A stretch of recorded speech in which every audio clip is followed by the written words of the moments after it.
O mestre bíblico. Ser chamado por Deus para ensinar a palavra de Deus está entre os mais altos chamados que uma pessoa pode ter. O ensinador da palavra de Deus tem a santa responsabilidade de conhecer e entender as Escrituras conforme Deus lhe conceder. Ele também deve ensinar a palavra de Deus a seus alunos de modo que eles possam entendê-las e também ensiná-las a outros, como diz no livro de 2 Timóteo, capítulo 2, versículo 2. O que de mim, entre muitas testemunhas ouviste, confia a homens fiéis que sejam idôneos para também ensinar. Ensinar é um dom de Deus e é também uma arte. Essas duas facetas do ensino bíblico são importantes e necessárias para que o professor cristão seja capaz e obtenha resultados espirituais.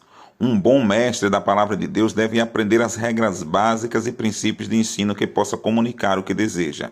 Porém, do outro lado, mesmo assim, um professor pode saber de memória todas as leis do ensino e não ter a bênção de Deus para esse ministério.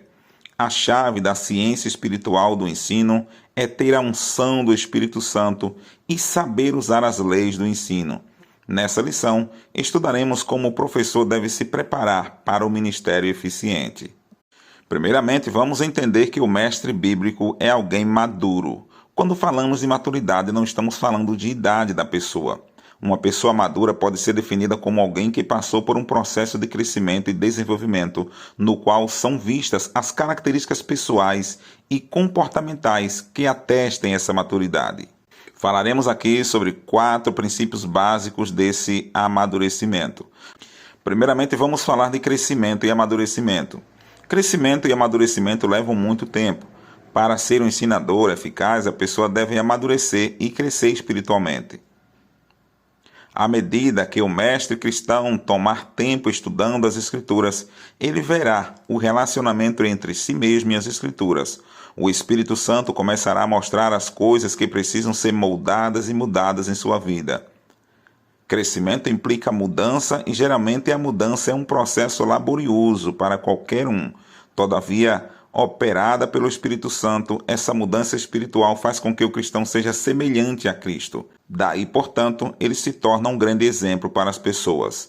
Para ser um cristão amadurecido, é necessário que o professor perceba o contínuo poder transformador do Espírito Santo.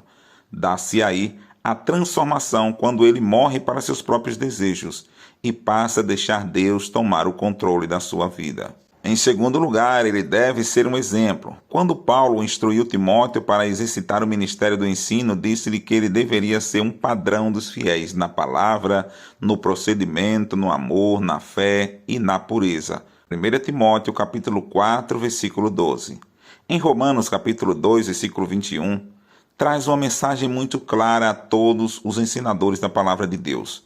Tu, pois, que ensina ao trem, não te ensinas a ti mesmo? A vida do professor é estudada pelos alunos. Há um velho ditado do pastor Ralph Emerson que diz: o que você faz, fala tão alto que ninguém consegue ouvir o que você diz. O professor representa Cristo para seus alunos.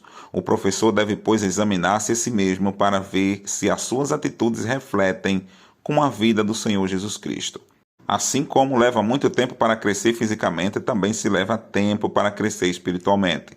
Salmos 92, versículo 12, versículo 13. O justo florescerá como a palmeira, crescerá como o cedro do Líbano. Plantados na casa do Senhor, florescerão nos atos do nosso Deus. O crente experiente crescerá a natureza gradativa do seu crescimento e se entregará nas mãos do Espírito Santo dia após dia, mês após mês. Ele agradecerá ao Senhor pelas lições de ontem e as dificuldades pelas quais passou. São estas experiências que aprofundam seu ministério e o seu crescimento espiritual. Em terceiro lugar, o mestre bíblico deve viver no Espírito. Amadurecimento espiritual só vem com um crescimento espiritual. O anseio de Paulo era que todos os crentes chegassem à unidade da fé e conhecimento de Deus, a estatura de homem perfeito, à medida da estatura completa de Cristo. Efésios capítulo 4, versículo 13. Para que isto aconteça, precisamos viver na plenitude do Espírito e permitir que as Escrituras sejam a base das nossas vidas. E em quarto e último lugar, deve cumprir a palavra de Deus. Devemos cumprir a palavra e viver pela palavra, meditar na palavra e falar da palavra. O verdadeiro mestre da Bíblia é aquele que conhece a palavra de Deus e aplica à sua vida. Ele deve traduzir a palavra de Deus no seu agir e no seu modo de falar. João diz que a palavra é o verbo e o verbo é Cristo. Assim sendo, ela é o centro da nossa vida diária, a nossa vida profissional, nossa vida social, nossa vida estudantil e também nossa vida doméstica, sobretudo a nossa vida como servos de Deus na casa do Senhor.